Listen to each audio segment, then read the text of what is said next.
It's Saturday morning at 10 a.m., so you know what that means. It's time for What's Up, Ocala? With tens of thousands of viewers every month on our YouTube channel and millions so far on TikTok, we are joined by our host, local owner, and broker of Great Expectations Realty, Andrea Praber. Good morning and welcome to What's Up, Ocala. I'm your host, Andrea Praber, and today I am so super excited. I have a very special guest. Could you please tell everyone who you are and what you do? Sure. My name is Clint Welburn, and I am the Fire Chief of Ocala Fire Rescue. That is so exciting to have you in here.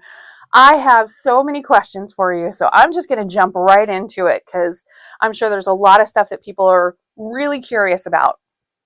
Ocala especially has been growing like crazy. We went with so much more in our population, and it's definitely a hot topic. But what does that mean for the fire department? What kind of changes are you seeing? So, the growth of Ocala is obviously something that's been pretty prevalent in the past couple of years. So we are growing fast as a city, population-wise, business-wise, residentially. So with that comes challenges, special challenges that the fire department faces and public safety in a whole faces. Part of those challenges are, do we have the right personnel, enough personnel in the places that we need them? Right. So with that comes, station locations. Obviously, currently, Ocala Fire Rescue has 7 stations. Okay. And we are building a station number 8. We should be breaking ground on that this month. Where's that one located? That one's going to be located in the northwest section. Okay. To help cover the northwest section up off of US 27 and the new Northwest 44th Avenue in that area. So that's going to help us obviously cover more area in the northwest section that has been growing, with the commercial and the warehouse stuff, as well as residential. But also with that new Northwest 44th Avenue road being cut through, once it's completed all the way down through 200, that's going to be a thoroughfare that we'll be able to utilize, get to quickly with the units at that station, as well as covering the interstate south. Right. Getting in the southbound pretty easy right there. So you're building ahead of time. 'Cause I know I took that road yesterday, and I found out there was a detour. But I took the road yesterday, and there was no cars on it. But man, they are gearing up. They're ready for that road. So we're gonna see a lot of traffic and a lot of people out there. So you're already preparing for it. We're preparing for it. Yes.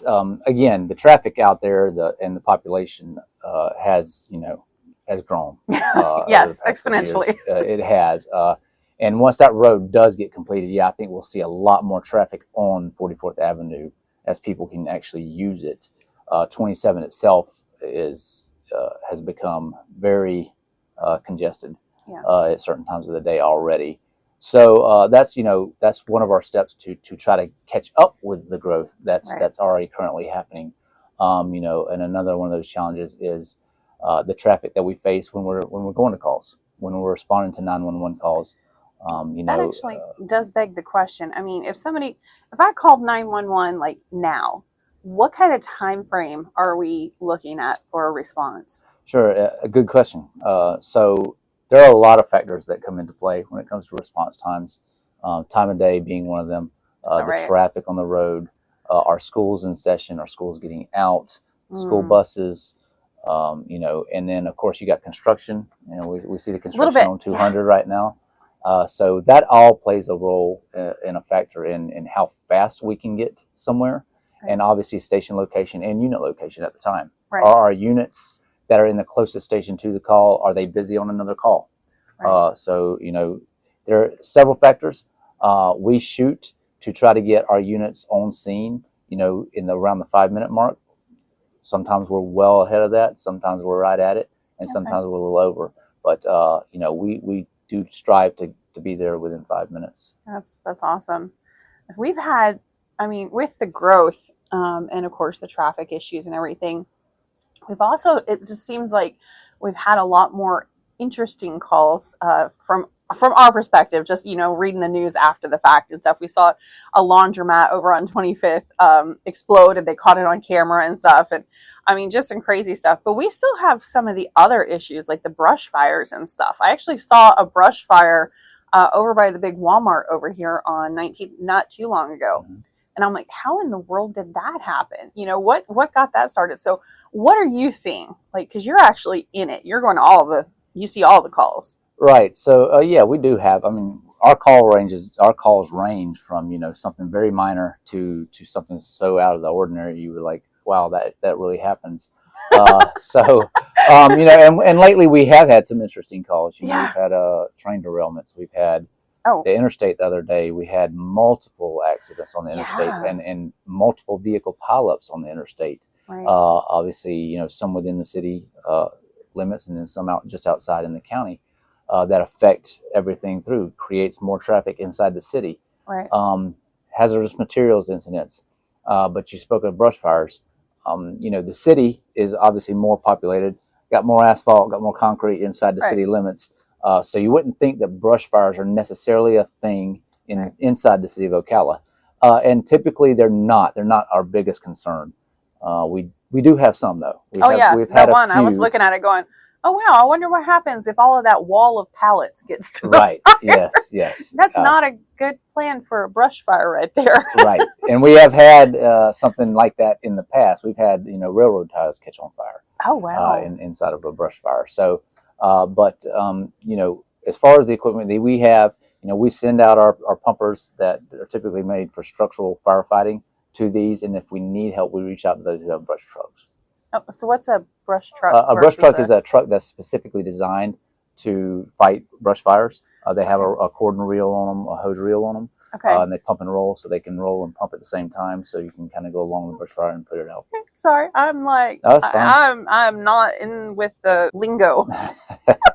Go ahead and tell us, like, how do they actually handle calls here? Because I know it's a little different in other places. I've lived in other places, and the paramedics are sometimes their own separate entity, but that's not really true here, right? It's actually part of the fire department, right?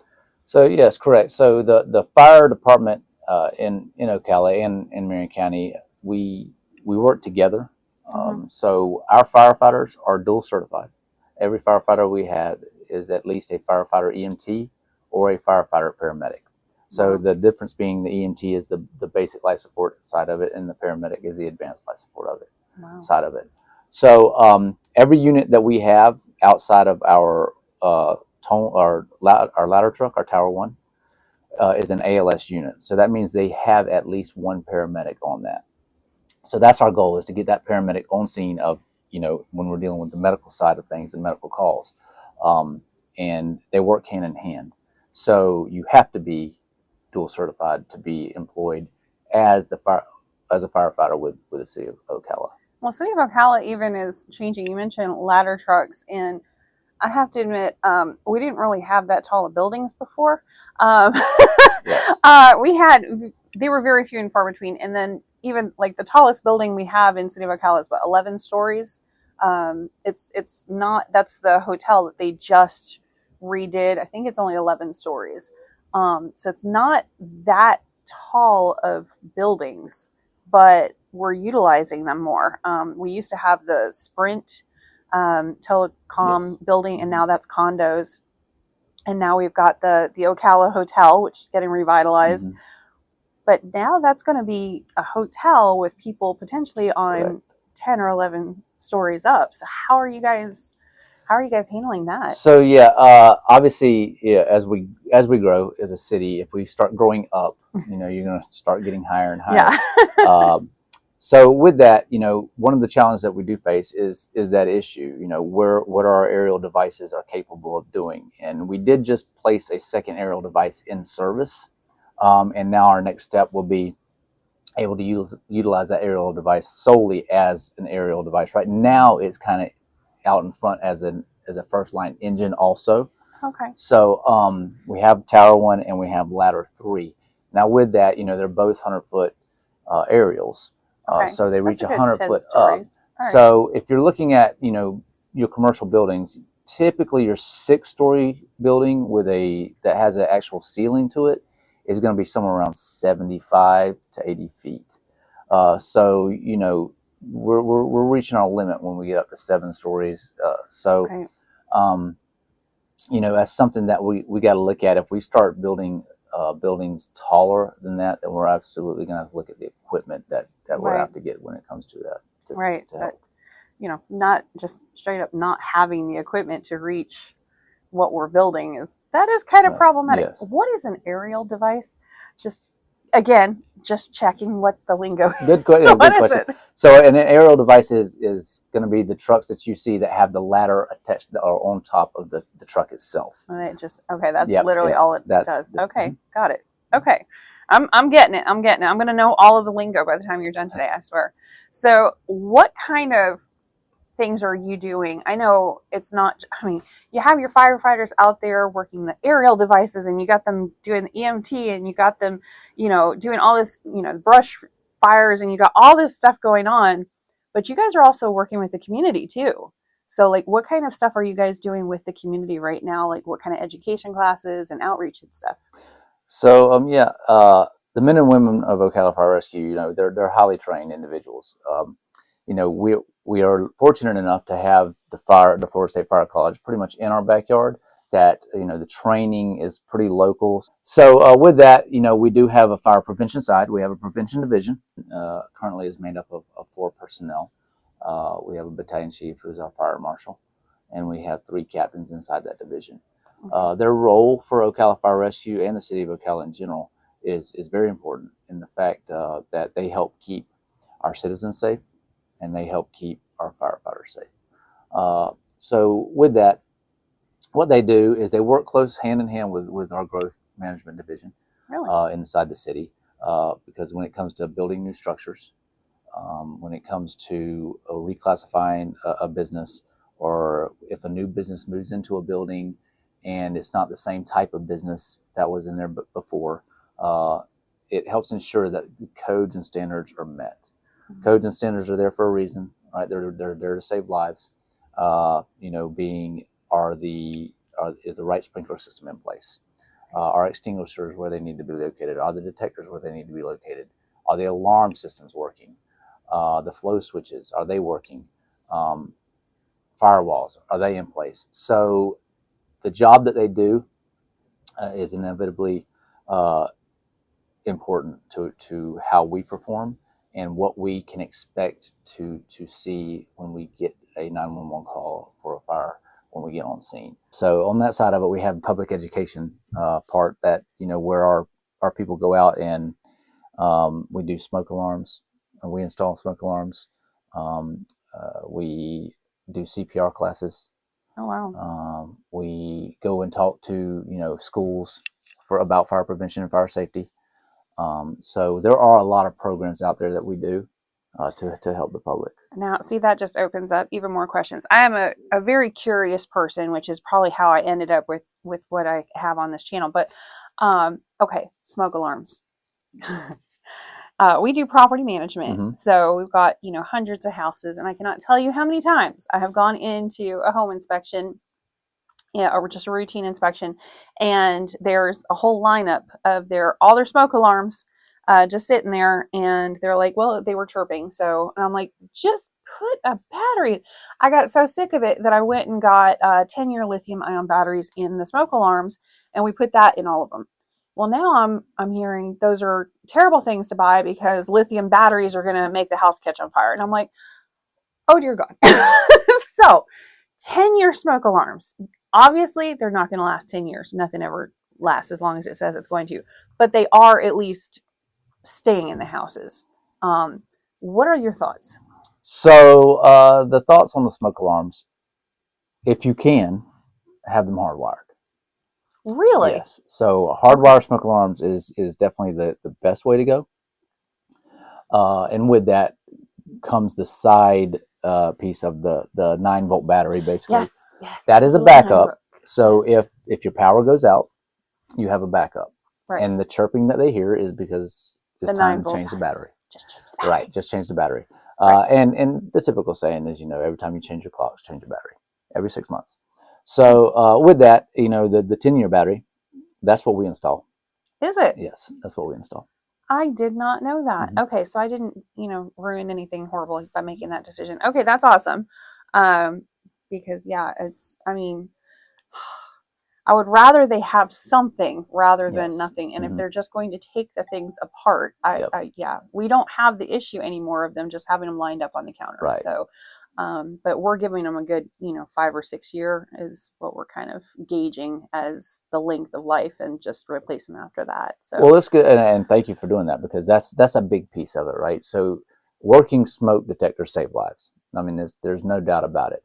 Um, we've been to structure fires where the smoke detectors have been working, and we've been to them where they haven't been working. And sometimes the results are definitely different. Right. The outcome is different. So there is no doubt about it that working smoke detectors is one of the pieces that will save lives for sure. It's like safety belts in Yes. cars. Mhm. Just do it. Just Yep. do it. Don't fight against it. Just there's other things to rebel against. Those aren't the ones. Right. Pick something else. Okay. And you guys will even go in and install the smoke alarms, the smoke Yes. detectors. Mhm. Wow. So I mean, really, there's no excuse. No excuse. Really none. Okay. All right. Because some of those ceilings, I love the beautiful cathedral ceilings, but having a smoke alarm 14 feet up in the air is not practical for a lot of people. No, it's not. I agree. You're right. So what about the sprinklers? I know that we changed some of our building code not too long ago for triplexes. They have to have a sprinkler system. Is that really that effective to have a sprinkler system within a home, or are there other issues that come along with that? I'd be scared to set it off in my house. I mean, I'd fry everything, but so yeah, I think like anything, there could be possible issues, right, with a sprinkler system inside your house. I think that it's a great thing if you have a sprinkler system inside any residential structure. I mean, they're there to protect the home in case an emergency happens, right? So, could there be some things that happen that might cause damage? Yes, if something accidentally sets it off, it would be me. you're right. So, I mean, that's just I guess up to the chance that you take with that. There is going to be a new code. The NFPA does install their new code in January that requires is a little bit tighter restriction when it comes to sprinkler systems in commercial structures and parking structures. Really? So that is changing. But sprinkler systems are a big part of prevention. They're a big part of our fire prevention also, and they do help suppress and keep the fire at bay prior to us getting there. Right. When used properly. Sure. Okay. All right. So that makes a little more sense. I always, it's probably from TV. I've never actually set off a fire sprinkler within a home, but I would be the one. I would be the one to do it, and then just fry everything. So, but I mean, they're already in hotel rooms, and I've definitely never done that. So yet.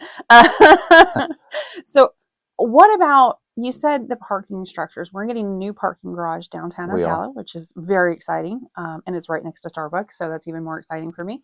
But you said the water spray, but the lithium batteries that are in some of these cars, including my own, I'm sorry, I drive a Prius, I love it, but when they catch on fire, there's like no quantity of water that really puts it out, from what I understand, right? Right. So one of the newer challenges we're facing are those fires, the lithium-ion batteries in the vehicles. That is a challenge that the fire service as a whole is doing a lot of research on. There's been several tests on these, and there's several different devices have been created to try to help fight this type of fire. From stuff that you can roll under the vehicle, penetrate the battery, and just put water inside the battery itself. Wow. To blankets, big blankets that you just drag and pull over the car that's on fire and just try to smother it, or just remove everything as far away from it as you can and let it burn. That's what I've heard most of it, because I've heard even submerging them underwater does not necessarily put it out. That is crazy. Yes. That is, wow. Okay, so just kind of let it burn if everything's far enough away. Yeah, I mean it's one of those things. If we're putting in the word we use is copious amounts of water onto this fire, and what that doing is creating runoff, right? It's creating a hazardous type runoff that we don't want getting into the system, getting down the roads and into the drainage systems. Nobody needs to be drinking right. lithium. So there could be certain circumstances where it would be better to, if we could, just isolate the car itself and let it go. Wow. The stuff, I know it's not, we have a lot more Teslas in town now. I mean, it used to be I would see a Tesla once in a blue moon. I'm like, oh my goodness, Ocala's like, we're getting on the map here. Right. We got a Tesla. Somebody's driving a Tesla. Now they're all over the place. Yes. And we've got, the systems for charging them all over. It seems like I think they're installing some over at the Chamber of Commerce and stuff. I mean, they are everywhere. So as those vehicles age and become more prevalent in town, we're probably going to be seeing a lot more of that. I mean, one could guess, maybe. It's still it's not known, as far as I know, what the reasoning one car might self-ignite over, versus another one. I do know that there were issues when we had some storms come through and there was flooding down south in South Florida. And some of those cars that were flooded out, some of the electric cars were then catching fire later, at a later time. The water was actually something well, with the you water. say salt water. Right. So, age, I don't know if age has anything to do with it on a car. I'm not sure what the reasoning is. We've actually had a couple of those types of fires here in the city. And it's just not just cars, right? There's other things that will catch on fire that have these types of batteries too. Yes. So we have scooters. There's e-bikes out there. I mean, there's all kind of things. Scooters are popular, yes, man. Even both my kids are college students, and apparently it's almost illegal for you to go to college without a scooter. But yeah, it's fine, whatever. But yeah, charging them up apparently is a bit of an issue. Mm-hmm. So I'm like, could you charge that outside or maybe at the school? The school's fine with that. Okay, so getting back to some of the people that ask me questions and I don't know the answers to, so that's why I bring in people such as yourself that actually sound a lot smarter than me. They're asking about homeowners insurance and, how their homeowners insurance is going to get affected by with whether or not the fire department is close by, whether or not there's a fire hydrant nearby, right? Anything like that. So what have you seen? Is there any changes coming down the road with that, or what kind of stuff are you seeing from the other side of it? So for the citizens of Ocala, I can say that the majority of the people that live inside the city are within 1,000 foot of a hydrant. Really? That's a good thing. We have a lot of hydrants in the city of Ocala, and there's a lot of coverage. So the water side of that is fairly good.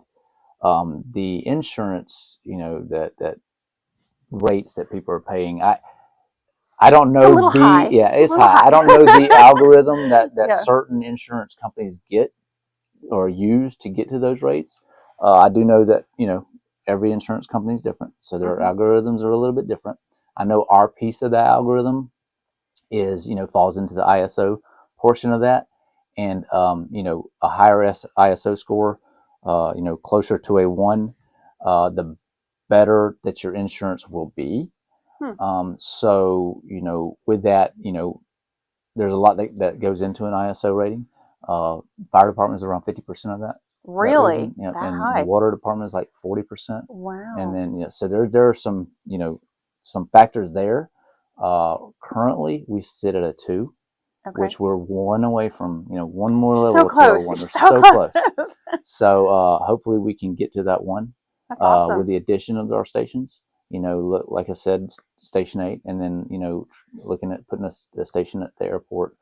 And then we have been able to add in the past 4 years. We've been able to add rescues at Station 5, Station 6, and Station 7. Wow. So all of our current stations have engines and rescues. What that allows us to do, even though the rescue side doesn't affect ISO, it allows our engines to not be running the medical calls that the rescue would be if they're there. So now the engine's more available to run the That fire makes side. more sense. That makes a lot more sense. I'm sitting here grilling you and asking you all these questions about what you're doing for everybody else. What can we do to help you in your department?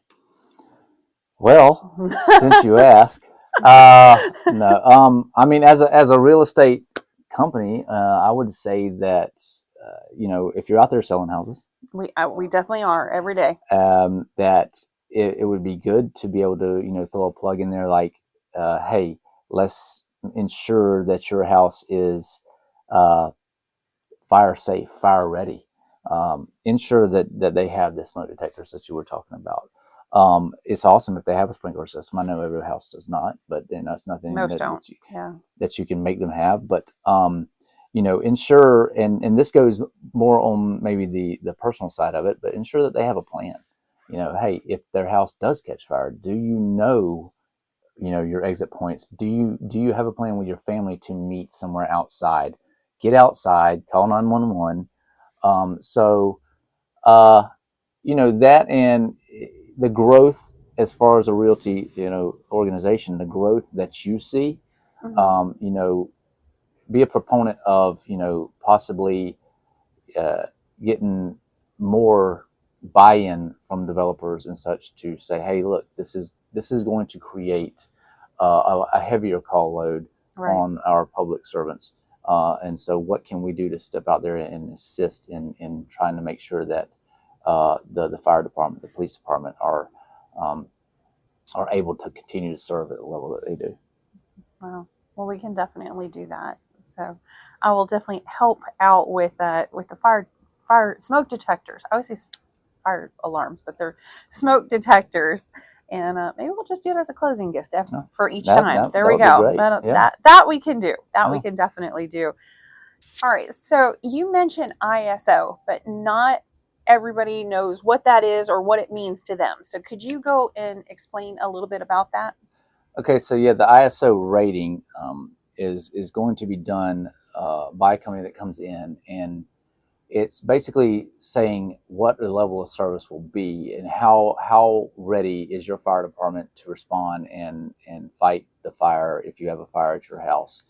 And with that, you have the water that has to be available, right? That's the hydrant system we're talking about. Okay. And throughout the city, we have thousands of hydrants, which the coverage is pretty optimal when it comes to the city limits. Now, we do have hydrants that stretch out into the county outside the city limits, but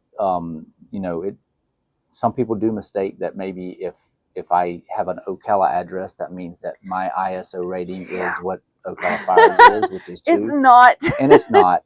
So, if you're interested in knowing what the rating is in your area of where you live inside Marion County, you can reach out to us and we can look and see where that falls, because not everywhere in Marion County is it going to be 2. Well, it's in the city. It would be almost impossible. I mean, Marion County, a lot of people do get confused about the city of Ocala and the city limits versus Marion County, because we do have a tendency as residents here to just refer to Ocala and we're in Marion Oaks or we're in Silver Spring Shores or the Forest or something like that.